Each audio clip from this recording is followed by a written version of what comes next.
Welcome to the Halliwell Manor. I'm Max. And I'm Tina. And we're here to discuss Season 6, Episode 23 of Charmed.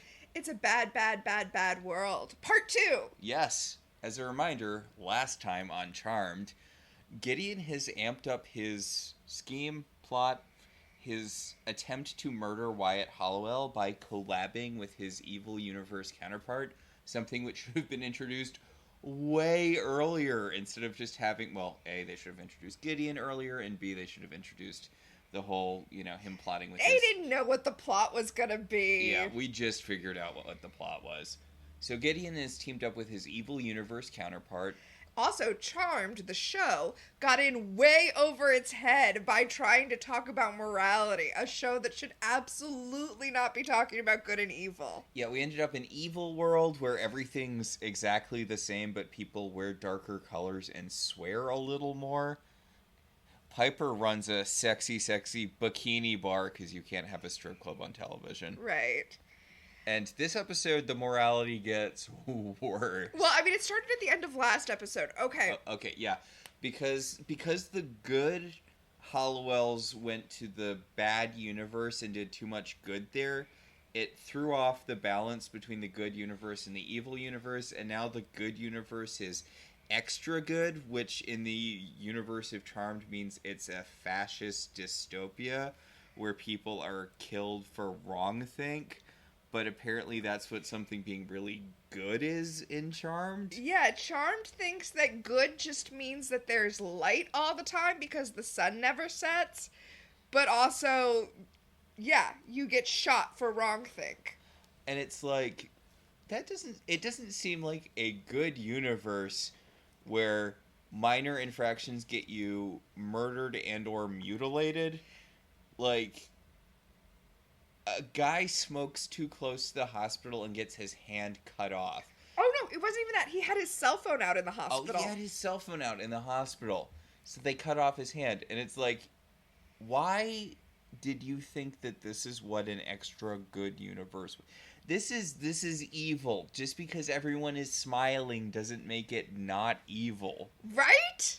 Like, I don't want to talk about current politics for God so many reasons, but like, fascism is bad. That's like a genuinely, generally agreed upon thing.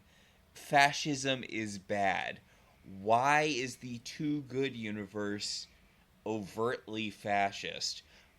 Also, this is sort of a dry run on what we're going to get with the whole Avatars thing next season. Here's my question. What do we think's happening in the too bad universe? Well, they talk about that. It's always night, and I guess you get killed for not doing evil enough stuff, which is, again, this show's weird thing where good and evil are basically the same, except people dress differently. Yeah, in Charmed, the only difference between good and evil is aesthetics.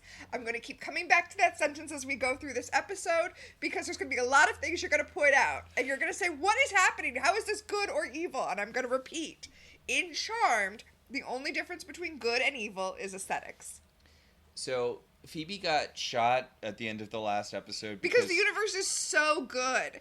It was so good that her blocking her neighbor into her driveway by parking in front of the driveway, which is, to be fair, a major asshole move. There were so many empty spots on that street.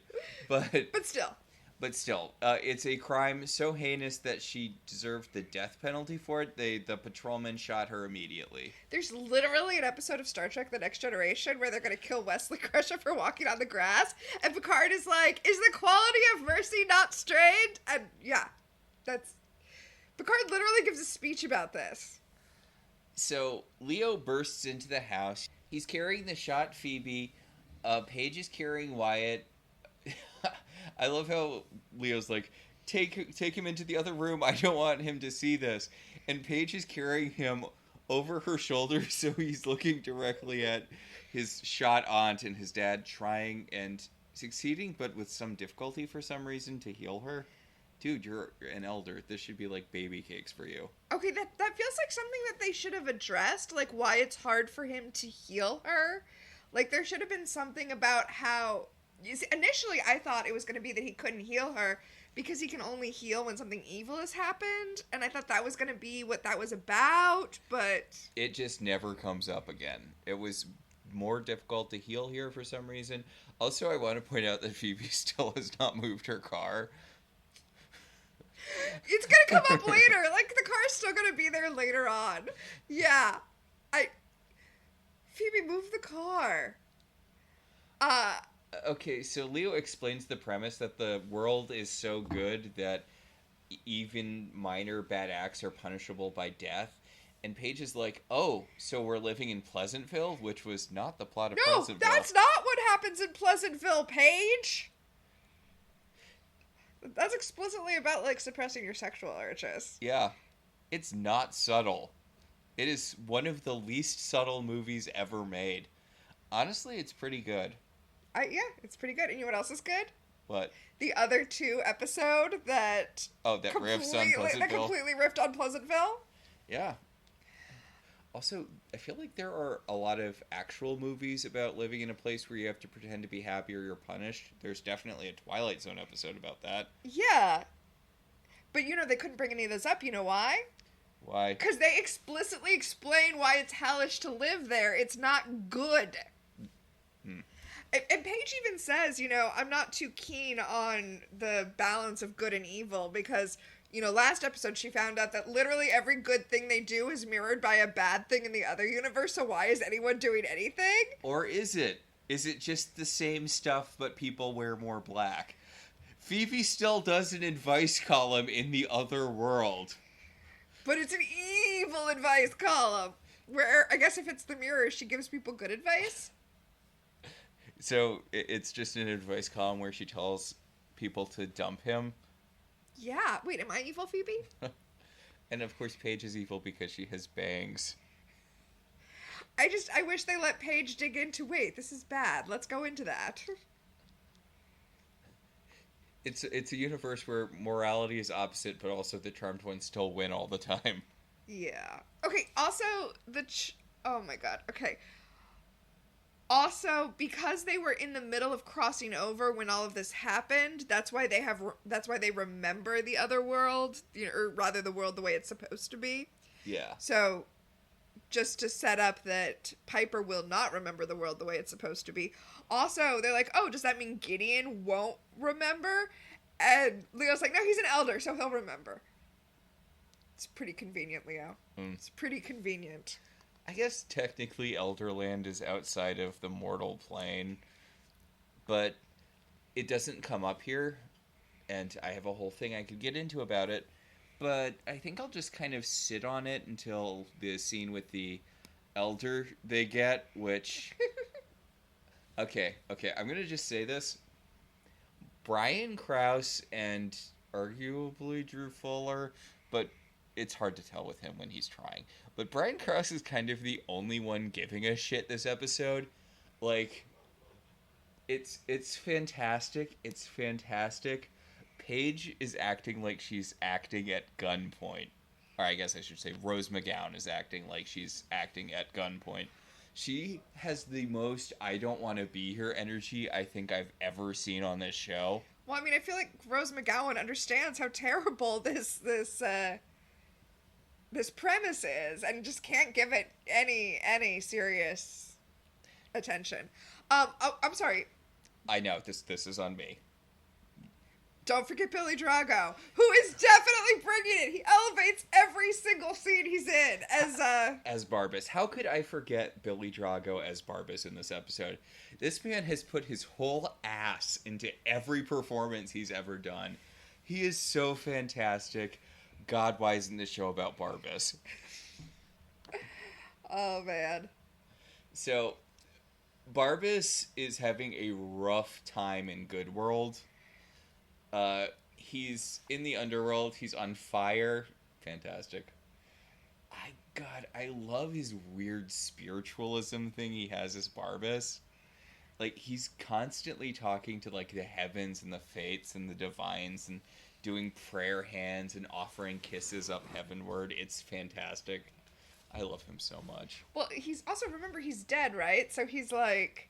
Well, he won not being dead anymore when he won the trial Oh, against the right, Turned Ones. right. So instead of being in the underworld, he's in the underworld. Because being dead seems kind of like a mild inconvenience to demons, because it seems like most of them can just kind of come back whenever. Yes. Oh, okay, so Gideon shows up in Barbas's lair and is like, hey, let's team up. Boyfriends. Oh. I'm mostly joking. Barbas does kind of come off like he's hitting on Gideon a little bit near the end of the scene, but it's fantastic. Gideon has recruited Barbas to help him kill a baby. I love it. I love it so much. Okay, he tries, and he successfully, I was going to say he tried, he successfully recruits Barbas by explaining how bad it will be for Barbas if a super all-powerful Wyatt is out there. But if he's going to turn evil, isn't this good for Barbas? I don't know. I mean, not to go back to what I thought the point of this plot should be, which is that Wyatt is a being of such power that he exists outside of the norms of good and evil, which is why he would be perceived as a threat by both evil Gideon and good Gideon, instead of just the threat being him turning good in the other universe. But I don't know. I always kind of got the impression from, I guess, maybe nowhere, that Wyatt kind of just killed everyone in the future that Chris was from. I guess that makes sense. If he, like, wiped out all demons and was like, now I am the head demon. Yeah. Because, like, wasn't nobody supposed to be using magic? Wasn't that the deal? Was that the deal? I don't remember. Yeah, I don't really remember either. I remember that he had, like, robots flying around spying on everyone. And I guess he hired the Phoenix Witches to kill Chris or something. I don't know, but I would buy it being a bad thing if Wyatt survived for Barbas, even though they would theoretically be on the same side. Yeah. Alright, but the Barbas buys it, because he's going to distract the sisters so that Gideon has time to kill a baby. I mean, to be fair, he's an all-powerful baby. Yes, he is an omnipotent baby, which would make him harder to kill. So I can't not notice it now that you brought it up. The fact that the Golden Gate Bridge stuff is all just in front of a picture. Although, I think, are they doing waves? Okay, so they're doing a shot reverse shot for this next scene with Leo and the elder he's talking to. And in the shot of Leo, there is a moving background behind the Golden Gate Bridge. And in the shot of the elder, it is a still image. Woof. Also, this elder is so bad at acting. Like, it is legit reading off cue cards in the background. Okay, so this actor, I'm giving away, I mean, this isn't really going to be my premonition, but it was the only one I had. But anyway, this is the only acting role he's ever done, and he actually is a tech guy on Charmed.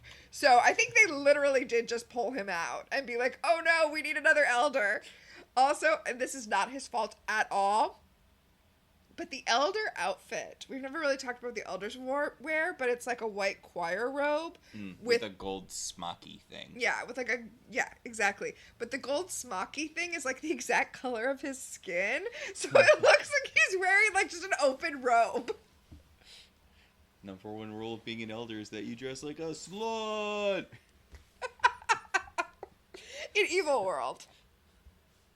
I mean, I think in Evil World, it is just an open robe, but like an open black robe. So Leo's like, we need to reverse this. Like, this isn't what the universe is supposed to be like. And the elder's like, but we kind of won here, didn't we? And Leo's like, they're shooting people. And the elder's like, no, it's good. Good won in this world. But also, he tells Leo that he can't just go off on his own and fight Gideon, because that's not how elders work. They have to have a million conferences, like a fucking nonprofit, where they like have meetings about the exact language they want to put on the letterhead before they can actually do anything. And Leo's like, he's gonna kill my son. And the elder's like, all of humanity is your son, my son. And Leo's like, no, he's like a sperm that came out of my penis went into my wife and became a baby. Like, he is literally my son, and I'm gonna murder the shit out of Gideon before he murders the shit out of him. Okay, so a couple things here. Yes. I kind of agree with the elder that once you become an elder, your family ties matter less because you're supposed to care for all of humanity. But also, that's why Leo shouldn't be an elder. Well, he points out, he's like, you need to be loyal to the order which you have joined. And Leo's like, I didn't want to fucking become an elder. I wanted to live on Earth with my wife and kid. I did it because the world would have got all blowed up by the Titans, if I didn't become an elder. This is something I never actually wanted. Yeah, Fuck you. But he did it. He did do it. Also, the elder tries to, reverse card him and be like, Gideon thought that he didn't need to consult us, and look what he did. So, now if you run off and fight him without consulting us, you're basically just as bad as he is. Which is always a terrible argument. Yeah, slippery slope is dumb. Intentions matter. Yeah.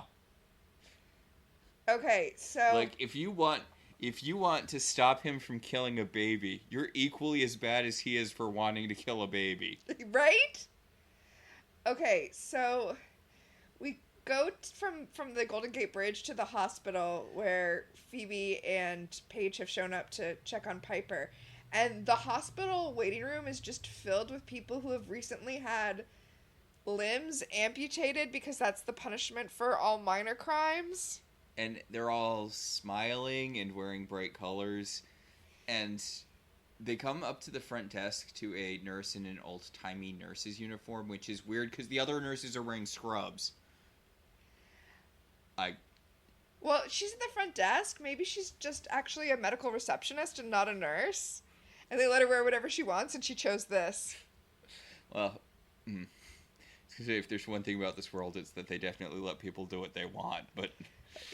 Yeah. But yeah, she's like, so, what crime did you commit? Let me know so I can, send you to the appropriate amputation room. And Phoebe's like, our sister's having a baby? And she's like, oh, babies are neat. Yeah, she's like, babies are the best, but you better hurry because there's only a few minutes left of visiting time, and if you stay over, then you'll definitely get shot again.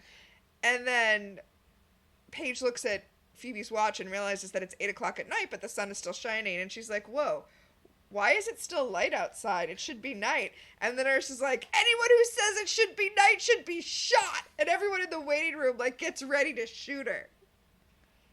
A universe where everything is good. I don't get the thought process here. I don't understand what they were thinking. It's so weird. But we go up to see the very actually pregnant Holly Marie Combs. Okay, wait, I hate to say this. The universe of pure good that exists in the Avatar world in a couple of seasons, is that next season? Yeah. Is actually better thought out than this. Yeah. Because if the thing is you just don't have free will, that actually makes sense, right? And honestly, it would make sense if that was what happened in both universes, right? Everything's evil and you don't have free will, so the evil charmed ones don't want to live there because there's no free will. Everyone's good, but you don't have free will. And... well, the thing with the Avatar world is that everyone does have free will, but if you do something the Avatars don't like, they blow you up. Yeah. So I guess it is basically just the same. Yeah. Charmed is very environmentally conscious because of how much they recycle. Thank you for that. Yeah. I'm just saying I think it would be better if they just discovered that people, physically couldn't make their own choices, they were physically compelled to do good. Yeah, that would definitely be more interesting. But it'd be more difficult to show, so here we are.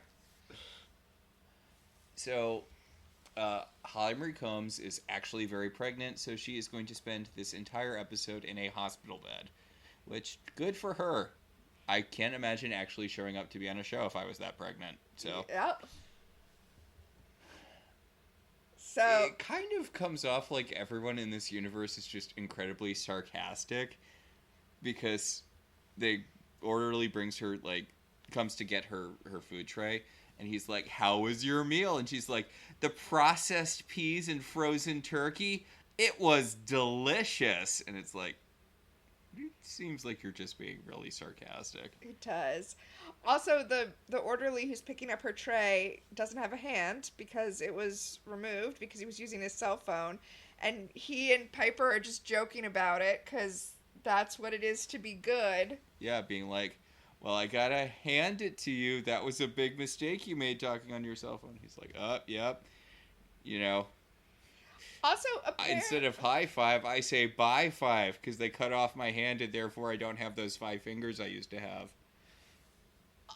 apparently being good means that you can't remember when bad things happen to you because Piper has completely forgotten that Gideon is trying to kill Wyatt. Also, being good means that as a doctor, you don't do anything when something is wrong because acknowledging that bad things exist is bad.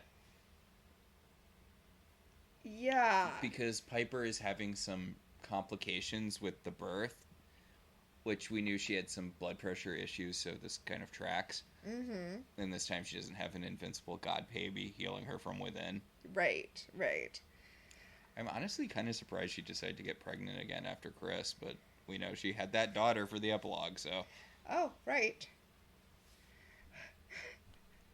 Alright, so Paige and Phoebe leave because they have to because visiting hours are over. And they don't want to get shot. Yeah, and as they leave the hospital, there's another orderly with his back to them as they walk out. And then when they leave, oh, it's Barbas secretly in the hospital, spying on them. Okay, dude, you can be invisible.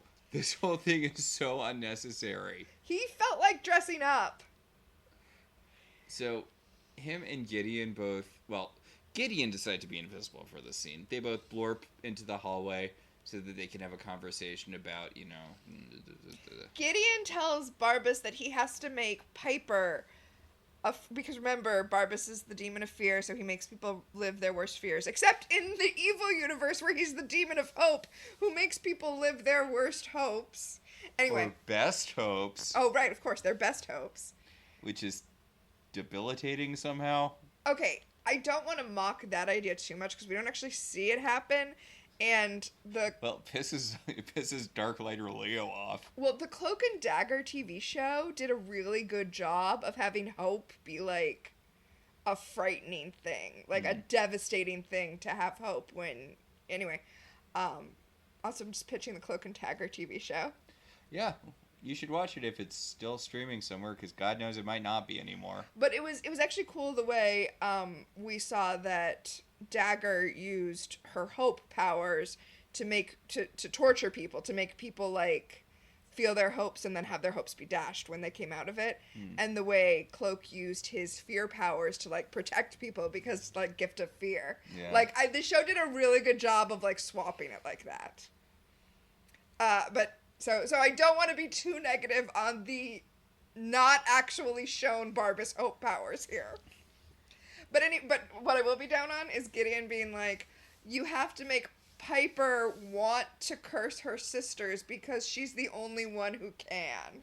Okay, so this also happened in Evil Mirror Universe then.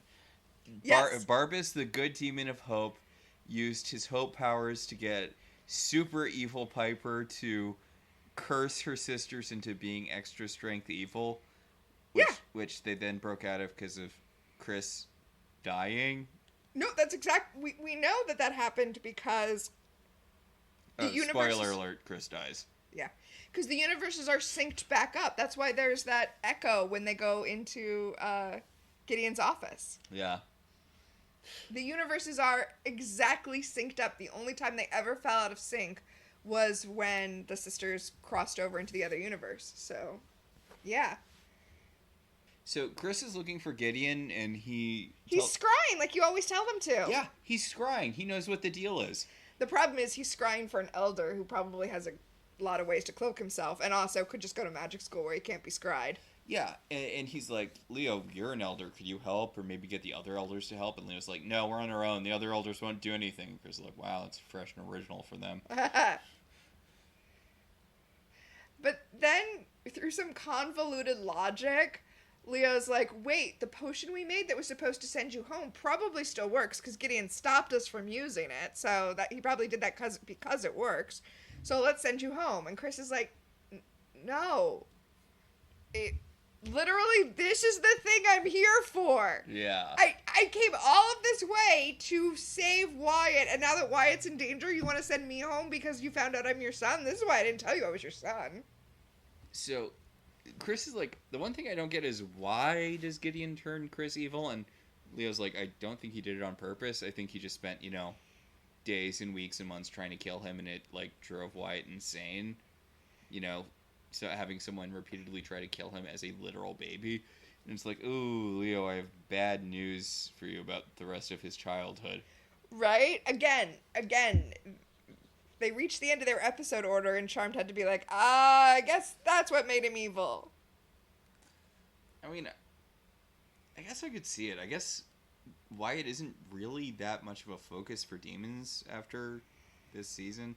I mean, there's a couple episodes where demons use him to try to get at the sisters, but, I guess I don't know. I mean, honestly, at this point, the demons should probably throw in the towel on the whole getting the sisters thing, but... That's literally how the show ends. Yes. Just spoilers for the end of the show, the demons are literally like, you know what, we give up. We'll fight your kids when they're adults. It's basically that, I mean, wait for Wyatt to die and then come back. That's the smart thing to do. Unless he's immortal, which is, I guess, a possibility. I don't know. He is the rightful king of England. So he's going to be killed by his incest kid? There you go. Anyway, Phoebe and Paige go to Gideon's office to figure out how it was that he contacted the other universe. And like I said, they hear the echo because everything has synced up now. And Phoebe notices that there is a chessboard halfway through the mirror and draws back the curtain just as evil Phoebe did the same. Because again, both universes exactly the same. Okay, as much as I'm complaining about these two episodes because so much was not well thought out, I do love these scenes where they're looking, at each other through the mirror and they're basically saying everything simultaneously because they are back to being synced up. I do really love this. You know what? You said you would watch a show that was just about Barbas. I would watch a show that was just like the four of them hanging out. Like a sitcom where because of a series of bizarre events, you end up having to be roommates with your evil half. Except they all just do the same stuff. Right, because except evil is just aesthetics. It's like the Patty Duke show, but like with a goth overlay. So, the plan is basically break Piper out of whatever this spell is. You use her power to reopen the gateway between the two worlds. Have the evil sisters come over and do enough evil to resync things up to balance out the good sisters had done in their universe, and then everything will be back to normal lickety-split. Yeah. Okay, meanwhile, in the hospital, the doctor's like, oh, you need a C-section, but because that's a scary thing, let's just do another ultrasound instead and see if we really need to do that C-section, because apparently being good means I can't, cause you pain by cutting you open to save you and your baby. Okay. Because it would be rude and therefore bad to perform life-saving surgery. Not to, get political again. Yes. But this does kind of remind me of the way that people who are anti-healthcare, either anti-abortion or anti-trans healthcare, will show videos of various surgeries and be like, look at this, it's horrific, it's gruesome, it's evil. And it's like, well, have you ever watched a knee surgery being performed? Yeah, it looks scary when you cut someone open with a scalpel. Yeah. That doesn't mean you should never do it. Mm-hmm. So Barbas appears and he uses his fear thing to be like, hey, you know what you should do? You should use your powers to turn your sisters good so they don't get, executed by the state for being rude to someone. Yeah, he has her watch this play out. Although the way that it plays out is that they say that they come back in, they tell her Gideon is evil, and then the elders show up and destroy them. Burn them to death with fire, which is not how the elders kill people. They use lightning. I guess in the super good universe, it's what they do. I mean, divine fire kind of makes sense, too. Yeah. I mean, I guess the lightning's like a Zeus thing instead of, like, I don't know. I guess I feel like Christian God cleanses people with fire. Cleanses, So, Piper picks up the butterfly notepad that was conveniently right there. Because she needs to write this shit down. She needs to write down a spell. She needs to come up with a spell to make her sisters fall in line with the good universe. Okay, if it wasn't for the... What was it, like... door unlock, goodbye magic block, or whatever... I think this might be the worst spell in... You know what? Even counting that, this might be the worst spell. Blessed be, make my sisters happy. So you can just say whatever. You can just say whatever, and as long as it is rhyme adjacent, it will work. Honestly, it doesn't even need to rhyme. Remember, Paige did a haiku, which I love. I love that. That is accurate.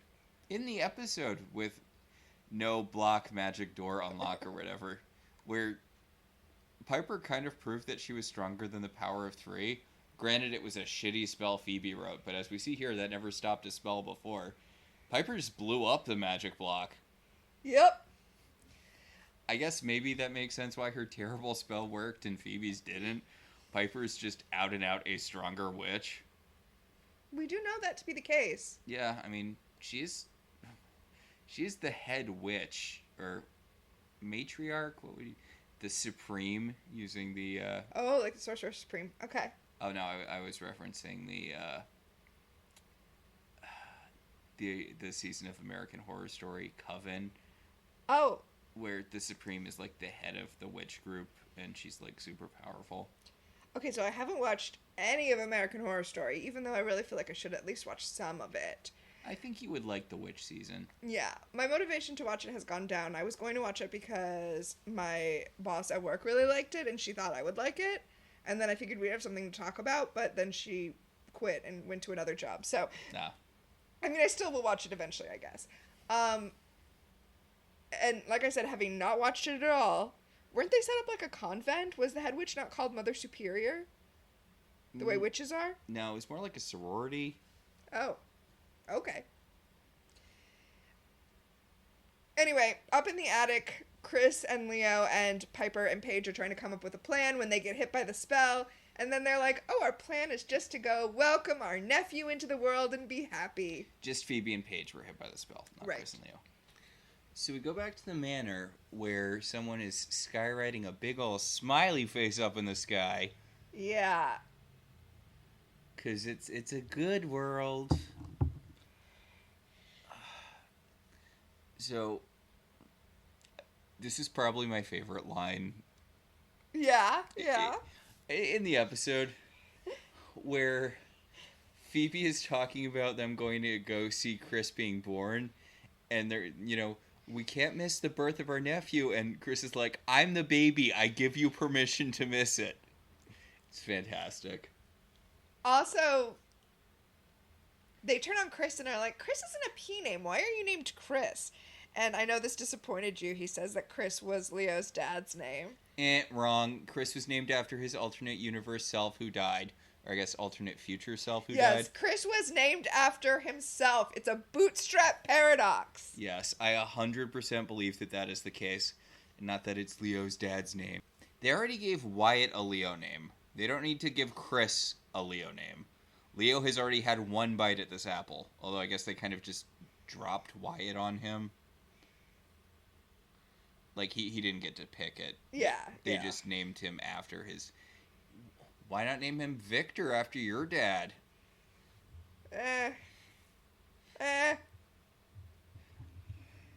Anyway, Leo's dad died like a century ago. Who cares at this point?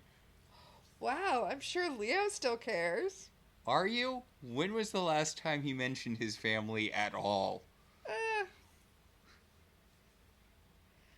Anyway, the sisters are going to go off and see the baby. They seem to have completely forgotten about the whole thing with Gideon. And then the doorbell rings, and They're like, oh, let's get the door. And Chris is like, what if it's that guy to shoot you? Because you never moved your fucking Her car. car is still blocking that woman in. But it's not. It's a super smiley Daryl who's like, hey, I'm super smiley and I'm just here to arrest Chris. For assaulting me. And Chris is like, I didn't assault you. And Paige is like, evil Chris did. And Chris is like, you can't arrest me for stuff my evil self did. And Phoebe reminds him that he's still wanted fugitive. I will repeat, for what exactly? But Stealing that car. It makes more sense in this universe than it does in the regular one.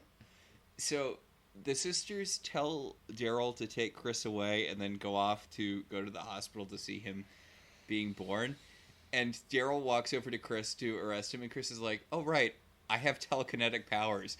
Telekinetically shoves Daryl out the door, gives him a sarcastic goodbye, and telekinetically door slams the Halliwell door in his face. Thus cementing my theory that Chris is the reincarnation of Prue. It's fantastic, sarcastic, charmed telekinetic door slam. Wonderful. Mwah, chef's kiss. So Gideon is talking to Barbas about his plan to kill the baby, and Barbas is like, isn't it really easy to kill a baby? Why are you having so much trouble killing a baby? Like, I'm Barbas. I mostly kill adults, which I would think would be much harder than killing a baby. Gideon wants Barbas to go distract Leo now so that he has 0 challenge rating when he goes to kill the baby. And Barbas is like, I literally just took Phoebe and Paige off the board. You can't kill the baby now? You need me to go take out Leo too? That's where we are right now? Leo is worrying you? He points out, why are you making me do everything? It feels like this plan is just have Barbas do everything. And Gideon's like, I'm an elder and a headmaster of a school. I only know how to delegate. I don't know how to do anything. I mean, he basically responds with, like, Barbas is like, you're making me do everything, and Gideon responds to that by telling him what to do some more. He doesn't address the complaint at all. He's like, look, you need to distract Leo so blah, blah, blah, I can kill Wyatt. And Gideon touches him on the lips, and he's like, you're such a fucking asshole. And I'm like, and do you like that because you're a demon? Because he's smiling when he says... Okay, whatever. Demons think that bad things are good. This is not... I mean, here, though, I think he just thinks it's amusing to see Gideon being so bent out of shape. Okay, so back at the super bright hospital, Leo is finding out that nobody's performing necessary life-saving surgery on Piper because it would be rude. And he's like, am I gonna have to bring her back from the dead again? Which, as you remember, he's already done, like, 3 times in the show, so who cares? I mean, I guess the big thing would be if Chris died, but... Right. I guess the big thing would be if Chris died. Yup. And instead... Barbas creates a hallucination of Wyatt to attack Leo, which I wish he had done as a baby, because that would have been really funny. But no, instead, Wyatt he sees infant Wyatt, or toddler, I guess he's a toddler. He sees toddler Wyatt grow into the evil Wyatt we saw earlier. Yeah, the one from Chris's world. The one who looks like... I try to avoid invoking the Alison Pregler Charmed videos here, but she said it, and he looks like a member of Nickelback. Dude looks like a member of Nickelback. He orbs Excalibur to him because, remember, he's also the King of England, which is why sometimes he has a slight British inflection, not because he lost his virginity while listening to the My Fair Lady soundtrack like Jenna Maroney. Mm-hmm. Oh, also, he reminds Leo and us, I guess, but he's saying it to Leo. He's like, I'm the evil Wyatt from Chris's future. I'm what you're afraid of. I'm Admiral Themestater. Oh man, yeah, and then he kills Leo with the sword, and Barbas is whispering in Leo's ear. He's like, "It's all your fault because you're a terrible parent." Seriously, Barbas? Seriously? You think a sword through the chest can kill a vengeance demon? I mean, elder. Well, I mean, he's not trying to kill Leo. He's just trying to get Leo afraid of his son being super evil. In a scene which will be used later in one of the Star Wars movies when Kylo Ren kills Harrison Ford. Yeah. So Gideon orbs into the attic to steal Wyatt from Chris, adult Chris, who's babysitting him. And Gideon's like, hey, just let me take the baby. I don't want to have to kill two of Leo's sons. And Chris is like, fuck you, I'm telekinetic. And telekinetically tosses him across the room. I'm so glad he finally remembered that he has superpowers. Unfortunately, Gideon is an elder. Yeah, and also Chris runs over to Wyatt instead of orbing, which feels like it would have been the smarter thing to do there. ABO, always be orbing.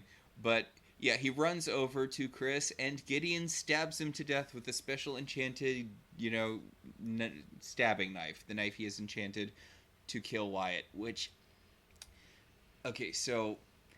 Spoiler alert for later in the episode, but when Leo kills him later in the episode... I really feel like thematically he probably should have done it with the knife that was enchanted to kill his kid. That would make sense because it was, enchanted specifically to kill someone powerful who had these, powerful white lighter powers like he does. Yeah. Oh, well. He just uses lightning. I was actually thinking about how shitty it is that Wyatt didn't protect Chris there. Yeah, dude, you have a force field. Way to be an asshole to your little brother. Oh. You're on your own, asshole. I mean, I guess we know the knife can penetrate the force field, but... Still. Yeah.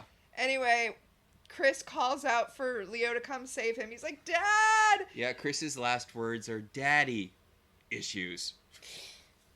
Well,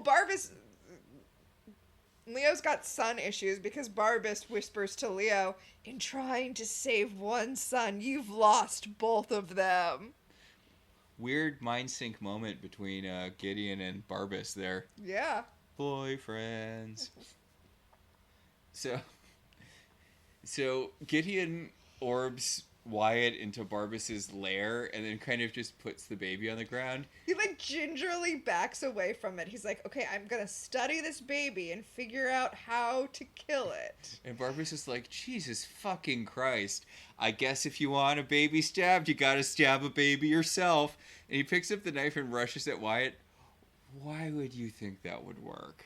Well, he doesn't know. Gideon said, I'd rather not get stabbed again. Put two and two together. Thank God Barbas is invulnerable-ish. Or, I guess thank God death doesn't really matter in this universe, because dude does not think things through. No. Well, he goes to stab Wyatt, and Wyatt orbs away. And he's like, Gideon, you didn't tell me the baby could orb. And Gideon's like, it can do a lot of shit. That's why I said we need to be really careful. He says, I didn't know the baby could orb, which, why did you not know that? You should have figured that out, right? Yeah, it was one also, of the... how long was he living in magic school? Yeah, Wyatt was orbing all the goddamn time. I'm pretty sure he orbed in magic school.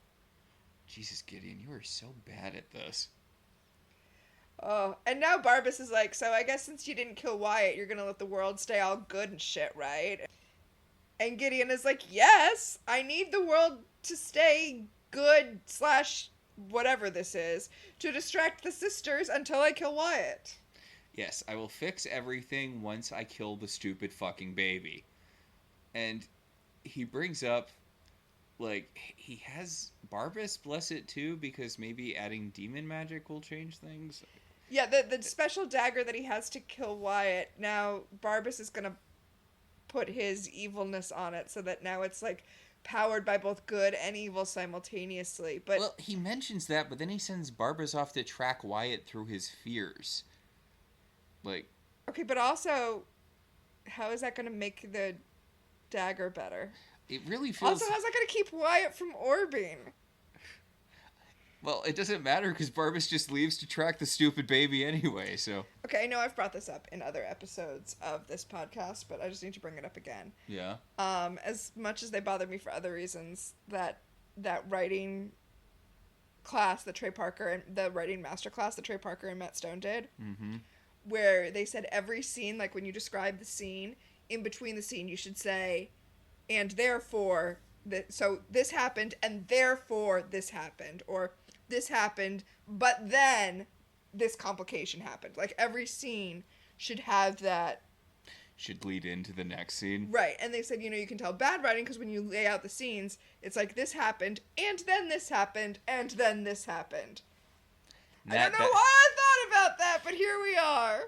So, Big Chris is big dying, and he's like, promise me to be a less shitty dad in this timeline. And Lou's like, I can kill people. And Chris is like, yeah, that's good. That's something at least. I love killing people. Okay, you and I had a big discussion about this when we watched the episode the first time. Yeah. Because Chris died, and Chris is dead. Chris is really milking this death. He is in the process of dying.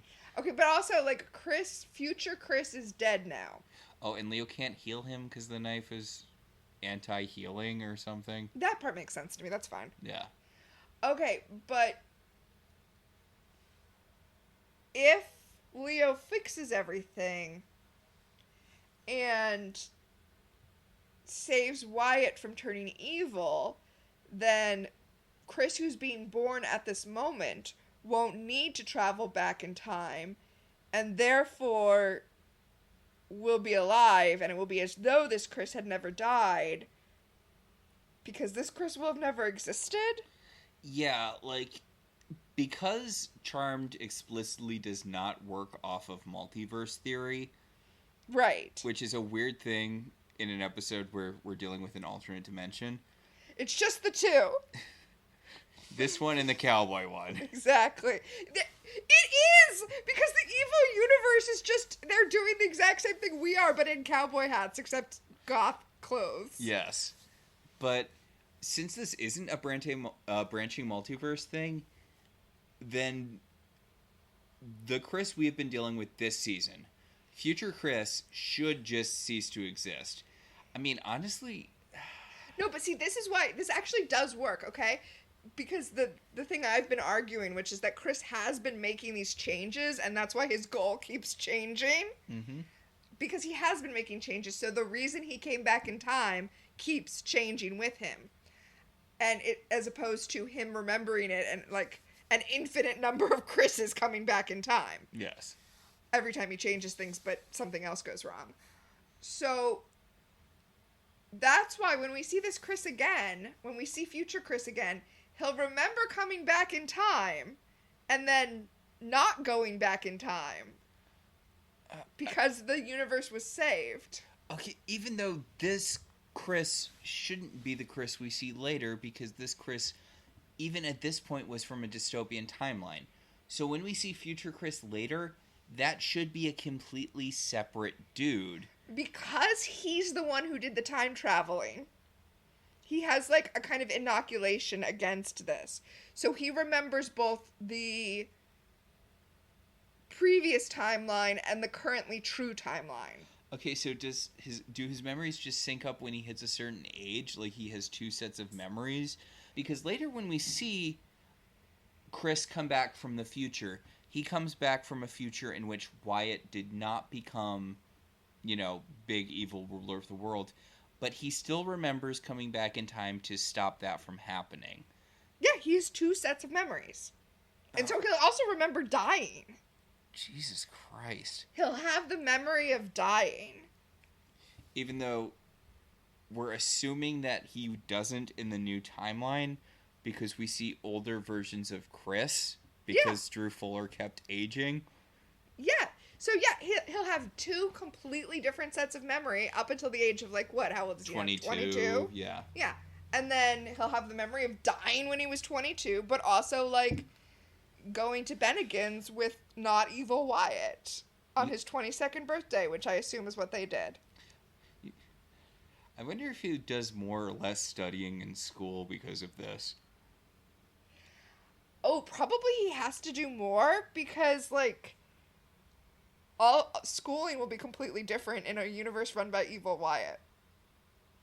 Wait, when do you assume Wyatt takes over the world? Oh, when he's 7? That's my theory.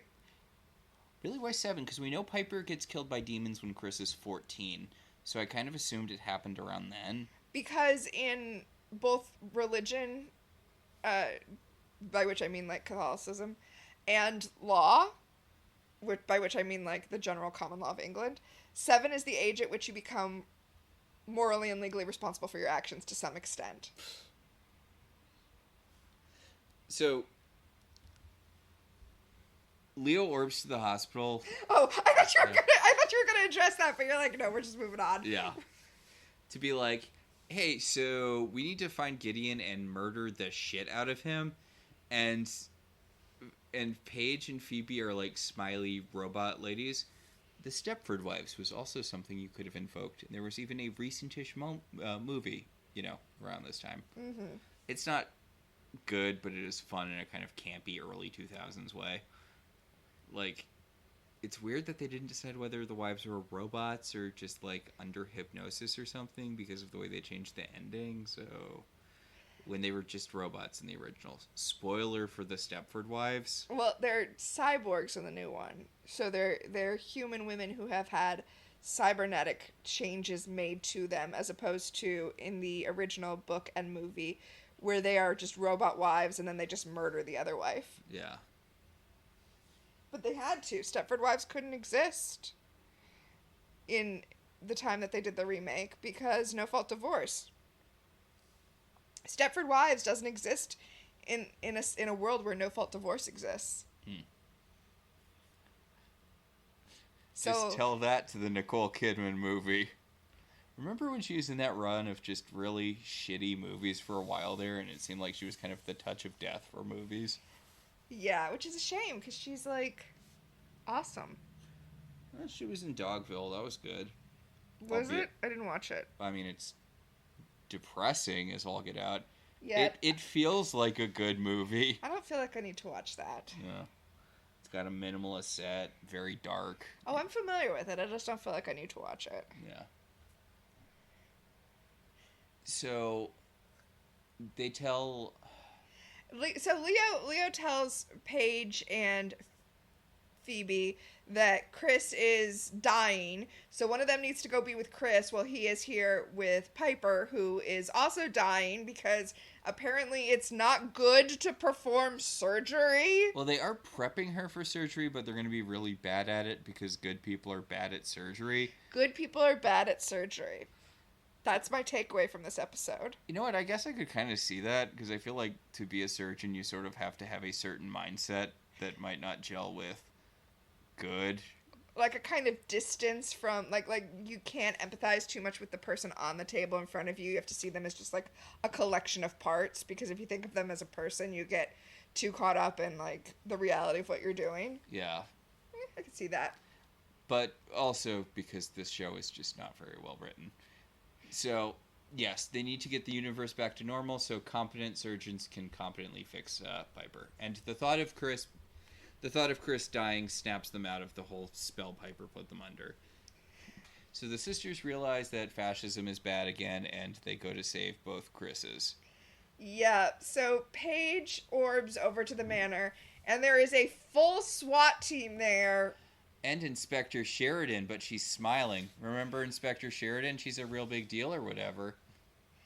Yeah, Inspector Sheridan and Daryl are both, like, smiling and happy about taking Chris into custody. I guess. It's weird. Okay, here's why this scene is weird. To me. Because we're still pretending Inspector Sheridan's a thing. Oh, God, right? No, okay, this is weird to me because we're pretending that good shoots you with a smile on its face. Mm-hmm. Like, Paige is like, the hell you are taking Chris into custody, and Inspector Sheridan, like, backhands her, and she's like, remember, no swearing. Okay, but you've got Sheridan and Daryl there being, like, the smilers, but you've also got a SWAT team, and they look super serious. Yeah, they're not smiling. Shouldn't they be smiling? That'd be creepy. I feel like the SWAT team should be in, like, yellow. Yeah. But I guess we're not committing to anything here. So. I was going to say, commit to your premise, Charmed. As stupid as it is, commit to your premise. Speaking of stupid... Leo's hair. Yes, Leo goes to Gideon's office and consults with Evil Leo. And there's a fantastic moment where Brian Krause looks at evil Brian Krause and he's just...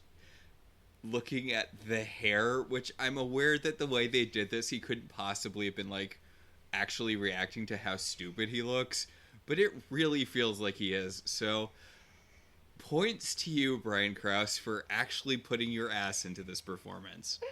Oh, anyway, he sees evil Leo, and the two of them, through discussion, realize that Barbas is the one who must be working with Gideon, since good Leo felt his greatest fear and evil Leo felt his greatest hope. So clearly Gideon has taken Wyatt into the underworld.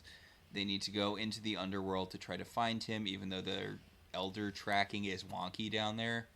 Yes, and then we get a fun shot of baby Wyatt just orbing around the underworld, blowing up demons. Yeah, like, baby Wyatt orbs into this den of bones, and there are these two big, black-eyed, weird-mouthed demons who are, like, eating a corpse, and he just kind of blows them up, and is like, okay, well, granted, corpse eating is bad, but also, like, you just broke into these people's house and killed them. Well, like, they were having dinner. Yeah, like, they didn't do anything to you, and we don't know that that corpse was, like, well, obviously it was a person before, but maybe they were just stealing cadavers, which is relatively harmless as well. But, I mean, they probably drag someone to hell to eat them, but, like... Here's my thing. Mm-hmm. This baby actor is obviously, like, green screened into this scene, because how else could you do it? Mm-hmm. And the fire and the orbing are all CGI effects, obviously. But the result is, like, a baby standing there with no emotion on his face while all this stuff is happening around him.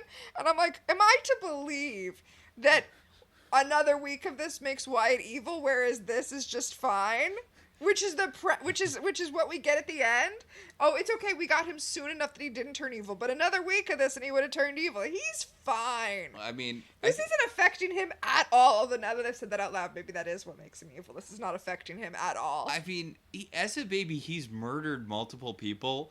He watches his parents kill people on a weekly basis, and again, no emotion in his face. So I feel like we're already well on the way to evil God King Wyatt. So yeah, wouldn't it be funny if all of this runaround and all of this mess, but it turns out that what actually turned Wyatt evil was living with the Halliwells? I mean, speaking of bad things that happen when you live with the Halliwells, Chris is dead. Yes, the police leave because they can't throw a dead guy in prison, which sure you can. I feel like this weird quote-unquote good universe would definitely throw a dead person in prison. Also, he's not even dead yet. Like, he's still dying, but he was dying before. Right, you can't just not arrest him because he seems near death. So anyway, then he dies. Yes, he dies. He dies in Leo's arms. He's like, Dad, don't fuck it up. For realsies. And Leo is not taking it well. Also, Paige is there. Chris briefly comes back to life to say, Dad, stop fucking it up. I'm dying as a baby right now. Go fix that first. And then Not really, I'm kidding.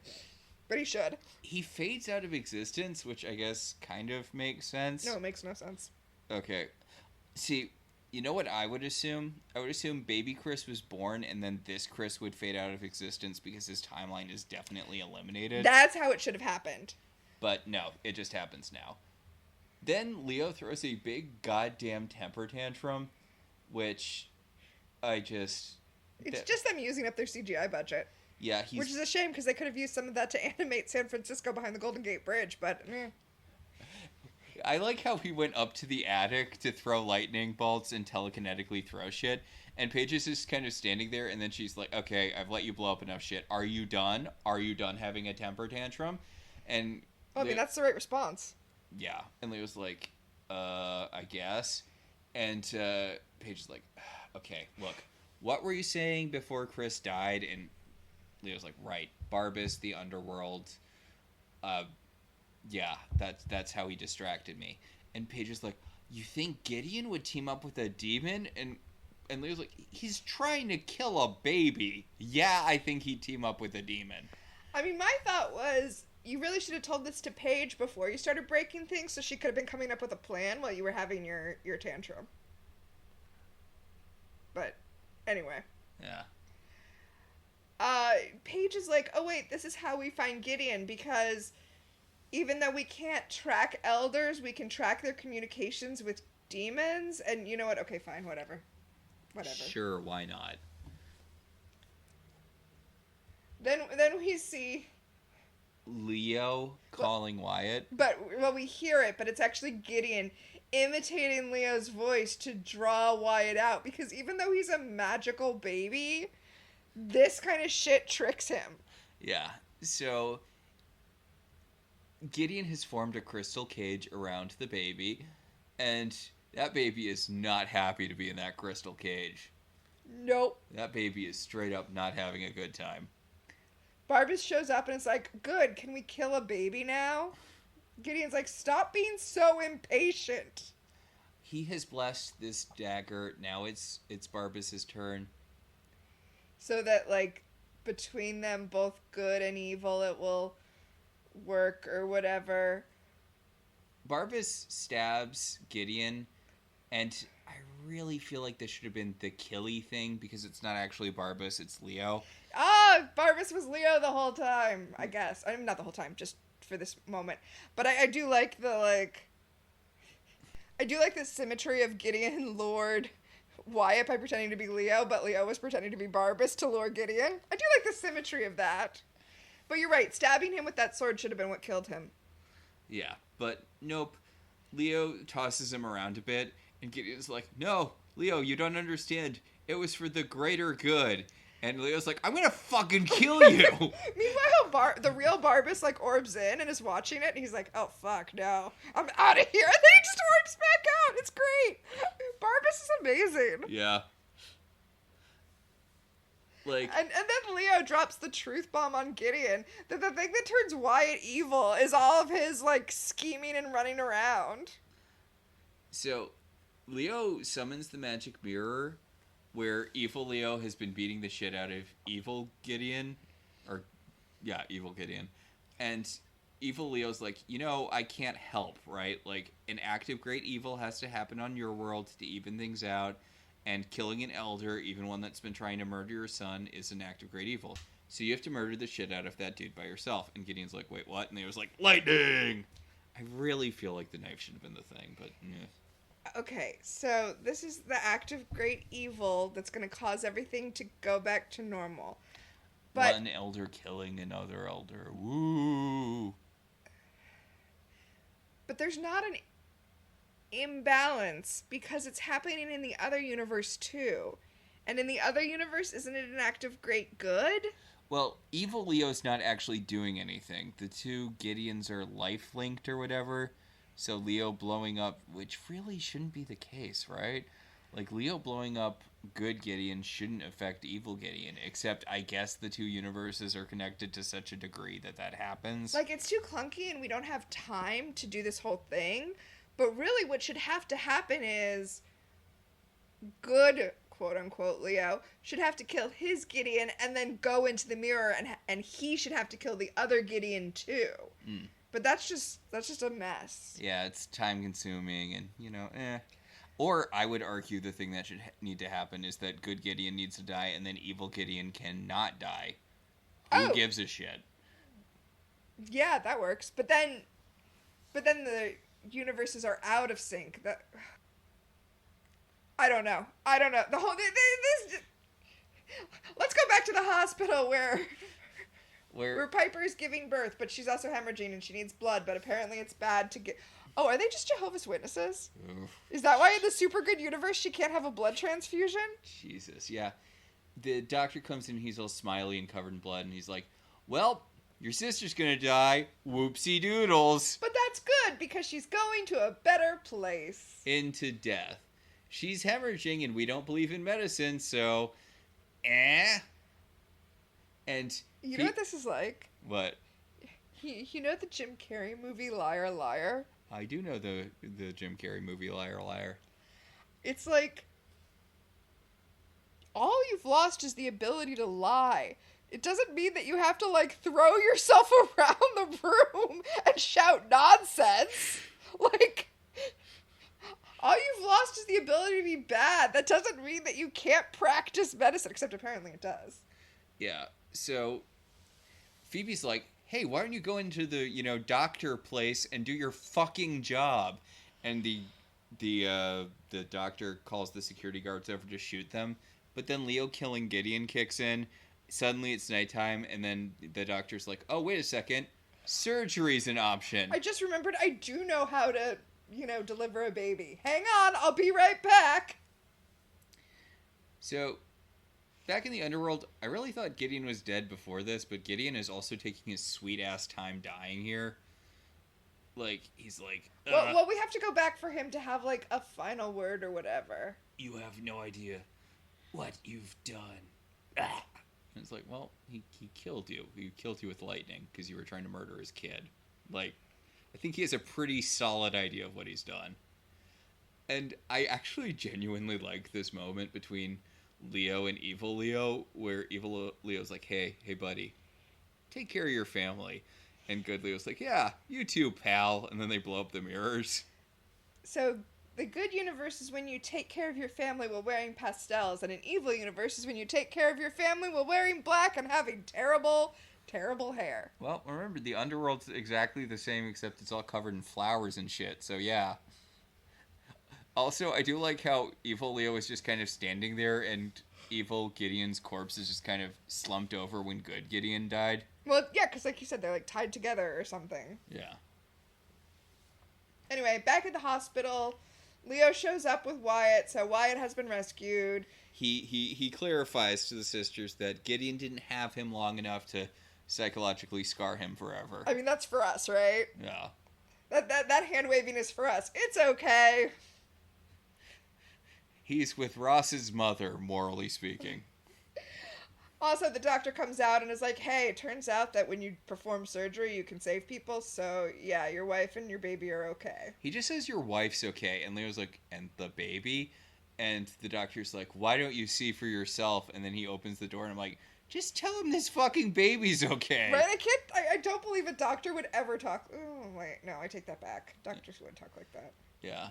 Anyway, they bring out baby Christopher. Who, is born Christopher, who's a full-ass 6-month-old baby. Well, I mean, I can't blame shows for doing that. Yeah. And Paige is like, it looks like we didn't lose Chris after all, except we did. He definitely died. But well, no, she said I wouldn't want to lose him twice in one day. No, she says it looks like we didn't lose him after all. Oh, okay. She said that earlier, I think, or I don't know, but like... It doesn't matter. It doesn't matter, whatever. And we're not, it's fine, whatever. Phoebe baby talks to Wyatt. She's like, where'd he go? That's your brother. And Wyatt just... the kid who's playing Wyatt looks so bored. I feel like that was Alyssa Milano just trying to get a reaction out of the baby who plays Wyatt. Yeah. Like, I feel like that feels ad-lib to get the baby to move. Also, baby Chris is crying. Like, these baby actors are a mess.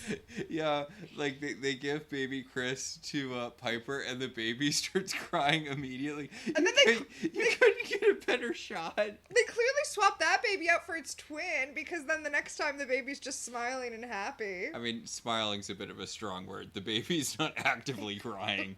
Anyway, then Chris's ghost causes the doors to close again because he is Prue reincarnated. Yes. So yeah, the baby closes the doors to the, I don't know, room where Piper gave birth. It's weird because she doesn't have a private room, but also no one else is in there. I think it's the recovery suite, and it's just nobody else is in the recovery suite right now. But yeah, that was this episode. It was, sure was an episode that happened. Yeah. Hey, what if season 3's finale happened, but it was boring and bad, and Chris was kind of there? I wanted to bring up that according to the credits, the two demons that Wyatt killed were vulture demons, so they definitely didn't kill those people they were eating. Yeah. What the fuck, baby Wyatt? These were perfectly innocent corpse-eating demons. So next time we're going to start on season 7. Oh god, I remember what this is. Really? Because I don't. Hang on. Oh. It's the Indian God episode. Do we really start right off with that? I am almost 100% sure that we start off with that. Oof. Yeah, it's a rough one. You're right. Yep. Season 7, Episode 1, A Call to Arms. And the description on Peacock is, Leo and Piper inadvertently receive the powers of Hindu gods. So, buckle up for a really sensitive portrayal of other cultures. We're not qualified to talk about this sort of thing. But neither were the writers of Charmed, so... Yeah. Okay, the thing is, I'm sad because we have lost Chris, and I love Chris very much. I love Drew Fuller's dead eyes and his wooden acting. I love the fact that he murders indiscriminately and sometimes forgets that he has superpowers. I love that Chris is genuinely kind of a bad person, and that changes based on basically nothing if you take out our very accurate theory that he's altering the timeline. Uh-huh. But we're going to say goodbye to him, and it's going to be sad. And the next season, as much as I love the Dark Leo stuff, it's also mostly boring as shit Avatar stuff. Yeah. So that's unfortunate, but it does get us one step closer to Billy. Yes. The thing that we were looking forward to for the longest time in this show is Chris, because we love Chris. We love Chris very much in this house, even though we say terrible things about him and his actor. I think we've always been clear that we love Chris. Yes. And you know what? I feel like it's fair to say that this is also a pro-Billy podcast. We've said a lot of good things about Billy, despite Kaylee Cuoco's wooden acting and dead eyes. Yeah, I know. She grew up to be Bazinga on whatever that show was. The Big Bang Theory. Yeah, she was Bazinger. Her whole thing was like, I'm hanging out with nerds even though I'm hot. Look at my boobs or whatever. I apparently started a movie called Serial Apist in Universe. She did, that's true. It's supposed to be like Birdemic. Yeah. Yeah. I guess she was kind of good in that show we watched half of, and then they delayed the second half of the season for like 6 months, and we were like, fuck that. Based on a true story? Yes, based on a true story about a couple that team up with a serial killer so that they can make a better murder podcast. I also keep meaning to watch The Flight Attendant. I've heard good things about that. Plus, don't forget Harley Quinn. Yeah, that's a pretty okay show a lot of the time. I'm just saying, this is a house that respects Kaylee Cuoco too, even though she is blonde. Yes, and therefore evil and or doomed. Also, we don't stand a lot of blonde women in this house. It's true. We are very pro brunette in this house. Is that true though? We supported Emma. We liked Emma on Once Upon a Time. We also love Kristen Chenoweth. We do. Yeah, I guess it does come up. I do love Kristen Bell. Yeah, despite the diminishing returns on Veronica Mars. You know what? We just support women in this house. Yes, this is a pro-woman household. Yeah, okay, Veronica Mars had diminishing returns, but you know what's all killer, no filler? Every single episode is good and unskippable. The Good Place? The Good Place! Except arguably the one with the hot air balloon. Nope.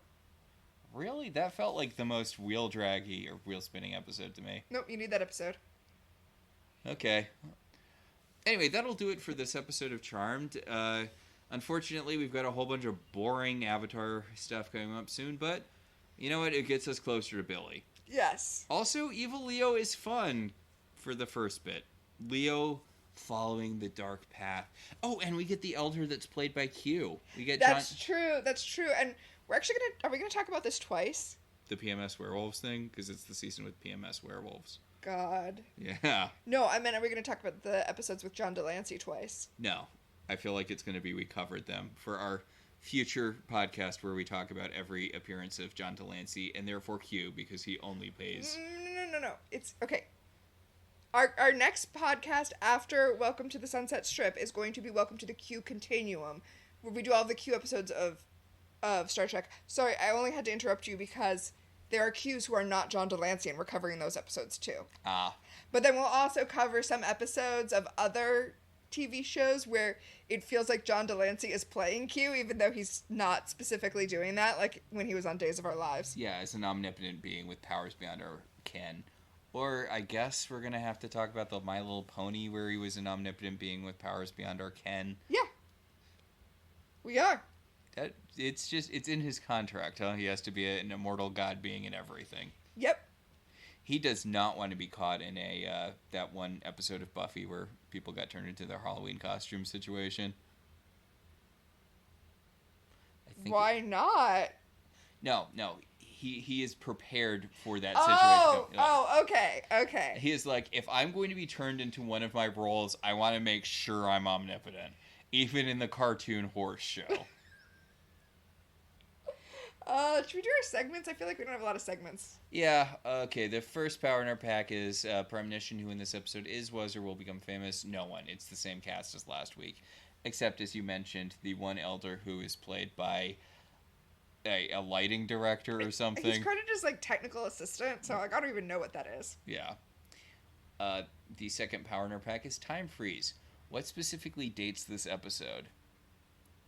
God damn it, I feel like there was something.